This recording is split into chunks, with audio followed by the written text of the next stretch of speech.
Hi everybody, hi, it's Ellie here from Relativity Space and Women in 3D Printing, and I got the whole crew with me here today. So we have Lindsay. Hi. We have Melanie. Hello. We have Mara. Hello. And special guest star, Laura. Hello. Hi. So very quickly, just wanted to bring Laura into our chat group. We've been having these regular chats all through COVID, and it's really nice to connect with people and just say, hey, what are you doing, and how's your work going, and how's your personal life going, but not in like a creepy way or anything. And so anyway, we just wanted to connect with you, Laura, because we saw a post on LinkedIn that you posted a video the other day, and it really moved us, it really affected us. So we said we need to talk to Laura. So if that's okay with you, maybe we can talk a little bit about it and what the kind of things you're doing right now. Sounds good. And maybe for those who hadn't seen the post, maybe if you could just give us a quick 30-second version of your 2-minute and 30-second video, because really, in your own words, it was really impactful, and it probably hit a lot more people than actually responded. And you know, clearly it got us interested. So tell us what's been happening, Laura. Yeah, absolutely. Well, one thing that I've been doing social media wise is trying a lot harder to be authentic. And this was an authentic moment for me. I was having a very strong feeling about something, so I collected my thoughts, hit record, and sent it out to the world. But I had you know, a friend that I was going to meet face to face had to cancel last minute.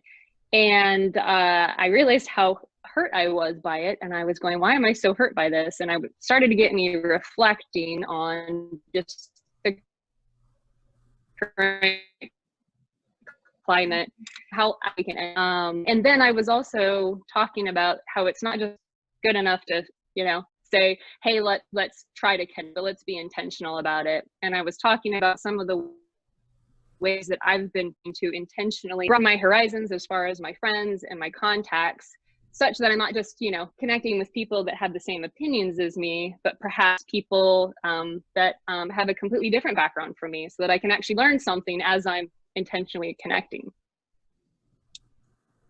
That's great. And there seems to be I know a lot of people, especially you mentioned that you have kids.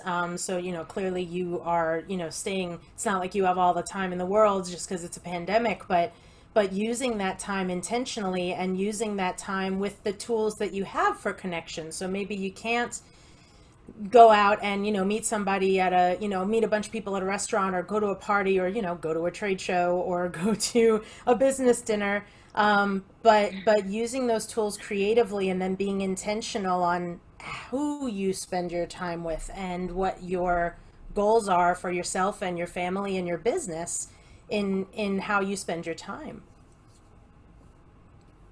Yeah, absolutely. And one of the other things I said that was quite creative. So I've got a young woman that I've been mentoring for a long time when I was previously at GKN, and she is, you know, she plays a lot of jazz, musical. And so all of a sudden I was like, I should ask Olivia for music recommendations, because I felt like I was been in a rut as far as the music I was listening to. But the really cool part is it gave me so much insight into a different side of her that really strengthened our friendship. So now we had texts going back and forth that weren't just about, you know, work stuff, but it was, you know, talking about guys that, you know, had awesome voices and saxophone and, you know, fun, which really took our relationship in this, you know, new dimension. I love that you mentioned that, because like with this group of ladies here, it definitely started as a women in 3D printing kind of career sort of focused discussion.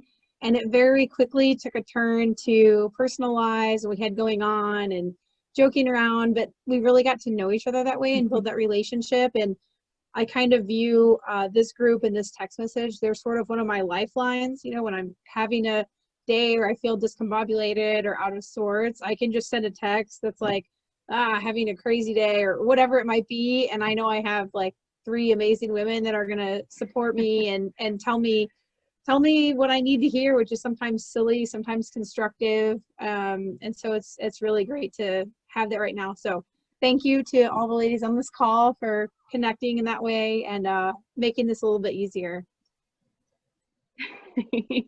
Yeah, it was very vulnerable. I thought that's awesome. you really put yourself out there, and I think we all feel that. I mean, I'm curious, like at Barnes Global Advisors, tell me what it's like on a day-to-day for you, and how you have to communicate and interact with people in this, I don't even know, in this COVID restriction. Yeah. Absolutely. I mean, one of the biggest thing is we don't face in relationships and, that meeting. So often, in November, we'd be planning to go to Formnext. The number of ones where maybe it's a year later where we end up having an actual business relationship, but you meet them, you got 30 minutes, or you see them at that bar, where all good things happen at Formnext.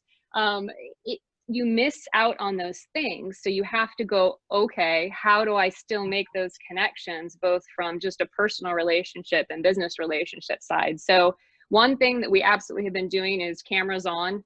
So even on calls, or maybe in the past, because we'd met people before, we didn't necessarily turn cameras on. Now we're just assume cameras on across the board. And some of the other thing that we've done is we do encourage a little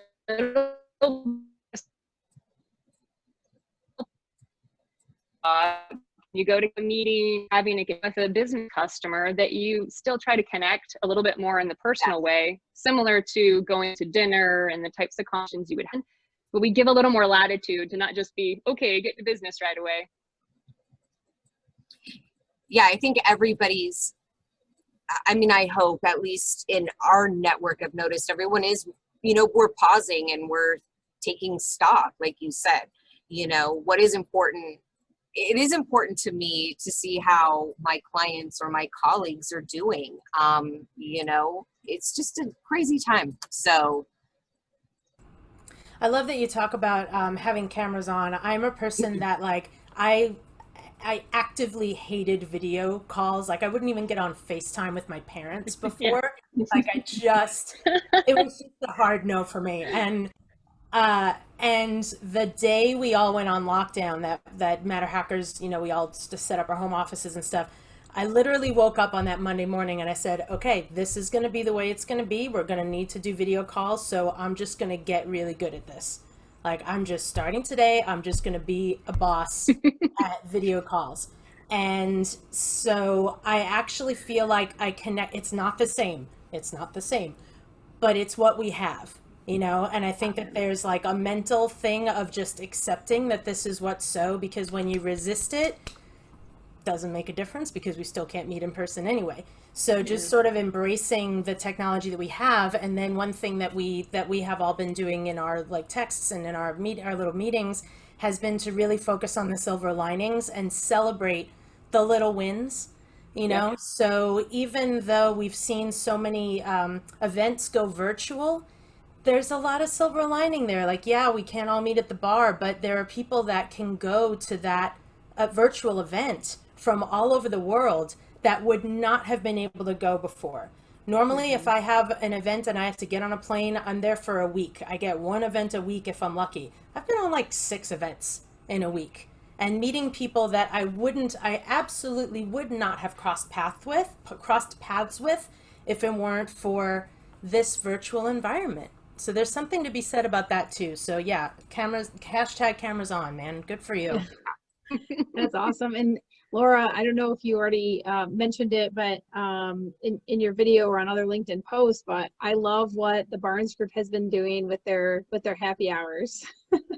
Yeah, we started that right as things shut down, and we realized we just wanted to, first of all, John and I were we need to check on our team. We want to make sure that everybody is okay. And then that turned into, so we were calling it our half-hour happy hour, because everyone else can do an hour, but we're really efficient. So it's going to be in half hour. But, we got together and it started off, we were it was more scripted. We had games that we played and things like that. But then we also realized there was benefit in just showing up, and whatever was going on, people were talking about it, but we really don't do business talk.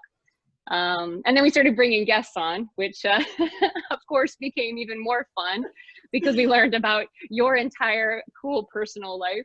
And well, it was probably so not all fun. of it, Thank you. but yeah, and we've got, you know, people's dogs. Of course, my kids jump in every once in a while, you know, and you start to understand more about their life, which is, you know, an integral part of them. They're not just like some work machine that you're on this journey with.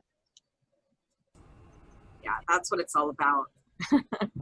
It was awesome. I felt like we were really at a real happy hour because it was casual. Everyone had their drink of whatever their drink of choice was, and they were cheersing, and it was really fun. It was a great format. So great job on putting that together, Laura. That was awesome. When's the next one? Yeah, actually this Thursday we're having ours, so you know we could bring in more special guests. I was going to say, I think there's a couple potential future special guests on this call. I think so. It's been interesting to see that blend, even online, with people posting about their personal lives and that, you know, in their like business accounts, because we're all literally doing business at home. I was going to say Ellie has been pretty vocal about putting her hobbies with her mask making and being on the she's an avid football fan, and being involved in that. Yeah, I've only been on once on that TV show this season, since the season started. It's called Fanzone. It's Premier League Productions, and they film it back in London, and they connect with fans internationally through Skype. And I said, you know, once you've been on that show, like talking live to the world, you can talk to anybody because there's literally nothing that you can be scared of other than a broken Skype connection, you know, because it's your opinion about your team versus whoever these people are. And so that's been fun.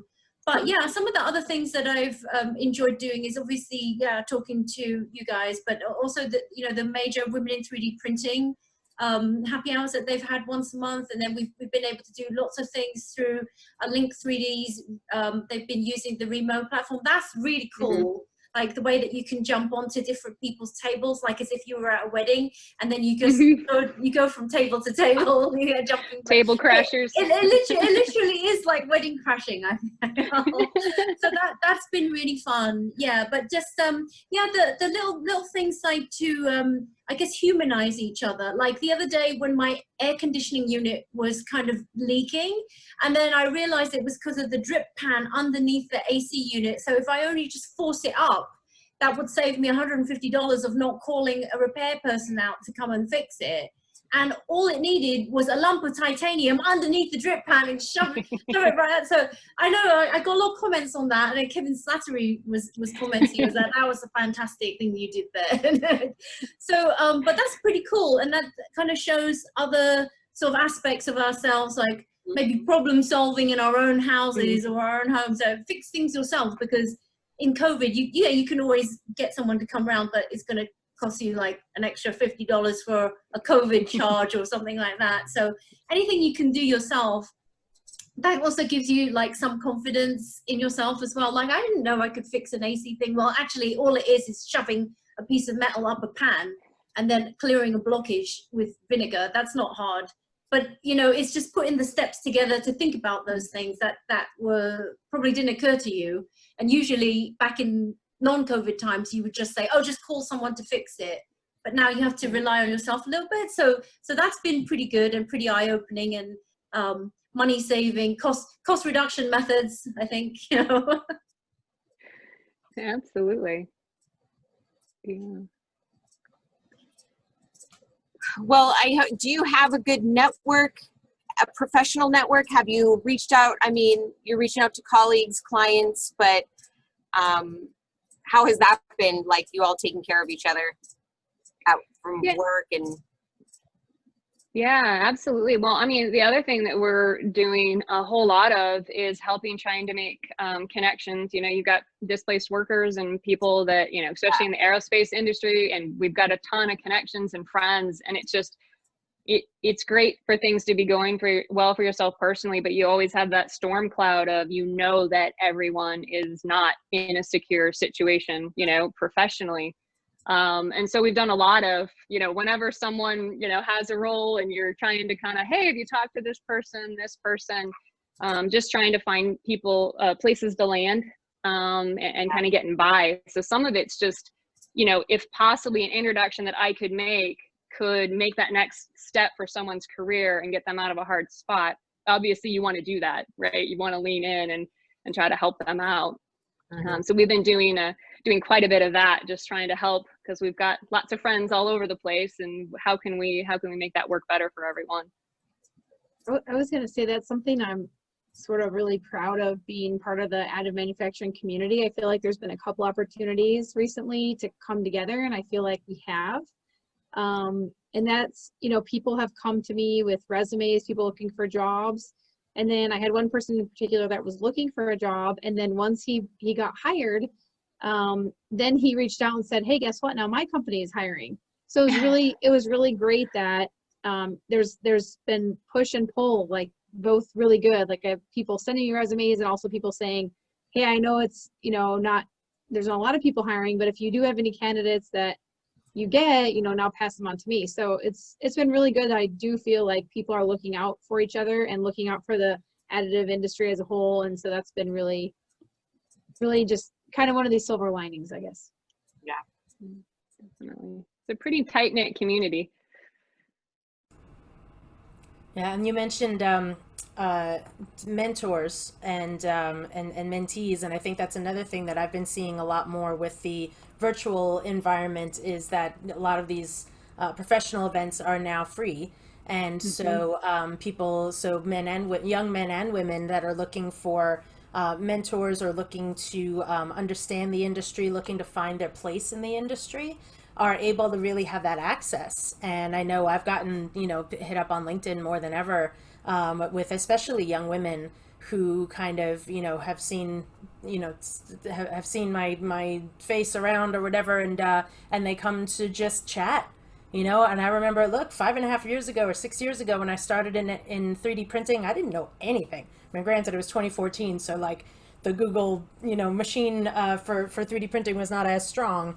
But I had people spend, half hour, 45 minutes talking to me and giving me the baseline of what the opportunities were, and, who I could maybe pass them on to next. And it's been nice to participate in that. Have you ladies seen that as well?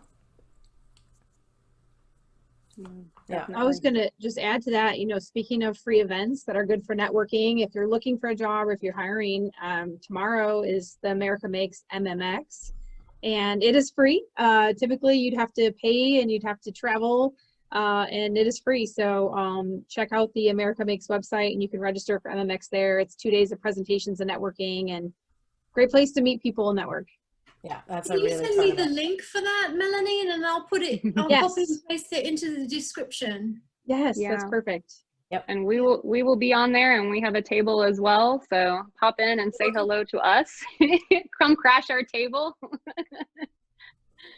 Okay, very good. So we have a few minutes left, so we can just wrap up with some final thoughts. I just want to say, Laura, thank you so much, because some people just don't want to share things about themselves, because like some people just go, oh, you don't need to know who I am outside of work. It's business is business and friends is friends, and the two don't mix, but you really revealed yourself and opened yourself up to people. So I want to thank you for being so brave and doing that. And that really struck a chord with me. And that's when I sent a group text. I go, let's talk to Laura. So thank you for that. Yeah, and to add to that, I was speaking to a friend this weekend that said, I don't know how all these people just have it together so well. And I said, no one has it together so well. It's just only certain people are willing to talk about it. And so to that point, Laura, thank you, because you help other people that may not be as vulnerable on social media recognize that it's okay to not be okay sometimes, in some ways. So thank you also for that. I appreciate that. Agreed. Nothing further. Yeah. And I would just say, you know, that's what it is. It's good to have, I've always had this strong woman, my own, you know, self-image of I'm strong and I can handle anything. But, you know, you have to make sure you temper that with it's okay to ask for help, and it's okay to, you know, have a moment, cry it off, put your crown back on, and then get back to it, because that's true for everyone. You're not perfect all the time. So I think for me, it's not only my own self-image, but then going, you know what, there's people out there that need to see authentic and, you know, not perfect makeup and perfect life and perfect children, because everything's messy. Everyone's life is messy. Yeah. Well, thanks for putting this together, Ellie. And Yeah. Yes, no problem. And then maybe we'll have another longer chat with you again, Laura. Lindsay, maybe we can think about putting an event together. Yeah, With I would love a longer Zoom call, and that would be cool. And maybe get some different insights, and people can ask questions and stuff like that. Yeah, absolutely. Thank you for being here, Laura. It's great to Thank finally you for inviting me on. I know Yeah, you too. exchanging emails, right? So Yeah. great to see you. I'm happy that Ellie reached out, and I'm happy I put out the video, because now I got to talk to you guys. Yeah. Okay, keep in touch. Bye. See you later. Have a great Bye, day. ladies. All right. Take care. Bye-bye.